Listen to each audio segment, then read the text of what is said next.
Amazing Spider-Man number 29 by Dan Slott and Stuart Immonen. Peter heads for London for some damage control.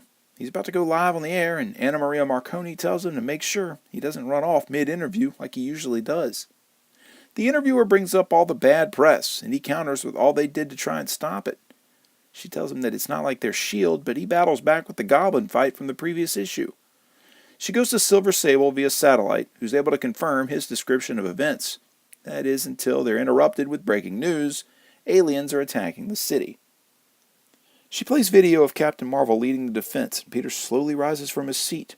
Anna motions him back into his chair. They're further interrupted because of a horde of villains attacking New York, and a producer mentions to Pete they'll have to reschedule. On the way back to the car, Anna asks what it was he could really do about it, and he relents, wondering aloud how it is Tony Stark's able to do all this. She drops him back at Parker Industries to go and deal with some relationship issues, and suddenly his spider sense goes haywire. He whisks into his Spidey suit and walks to the office. There a crew of workers stare at him suspiciously, and he asks where any of the familiar faces are.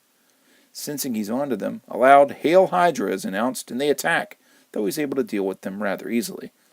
He hears a loud noise emanating from his office, and a voice orders all of them to stand down. As he walks towards the office, he, quote, fires all of them, and he realizes that he recognizes that voice. A once more reincarnated Otto Octavius stands before him, now in full Hydra-inspired spider regalia. Peter mocks him and asks what the deal is. Through all of their recent body transfers, Otto feels a kinship with him. He flat out tells him that he wants control of Parker Industries. All of its development occurred under Otto's eyes, and later, in Brain's robot body, he continued manipulating markets in the company's favor. Pete tells him that all of it was on the back of webware, which was all him, and Otto dismisses it all as stolen tech. Peter's rattled, but refuses the offer. Doc Ock retaliates and launches a dome over Manhattan. As the disturbance was last seen at Peter's office, the blame will squarely be laid on his company. Spider-Man attacks, and Otto easily deflects it. Spidey counters with throwing 2 full pots of coffee at the former mad scientist, but just as he readies the knockout punch, the Secret Empire-tinged Tony Stark message rings through, telling them all Avengers are needed in D.C. He decides to deal with Otto later and heads for the garage. The issue ends with Spider-Man blasting off and heading for Washington when Otto in his new body walks through Times Square. He pushes a button and the entire Baxter building collapses. Anna remarks that her date stood her up but flees in the destruction. Otto pays her bill. He talks about how everything is going to plan. With that, this issue is to be continued.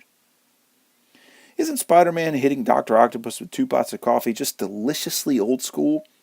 I know we live in a world where Aunt May is now kicking it like modern-day Jane Fonda, and the teenager that Pete should actually be is in his 70s, but comic book characters age differently. Dan Slott handles this book like the legacy title it really is, and he does a great job. Otto Octavius never really went away, and I, for one, was happy that happened. In fact, during Superior Spider-Man, Peter was the one who was in danger of no longer existing. But good always triumphs. I just hope Dan doesn't forget that strides that Otto made. He's not all bad, and neither is his book. I give it a 9 out of 10.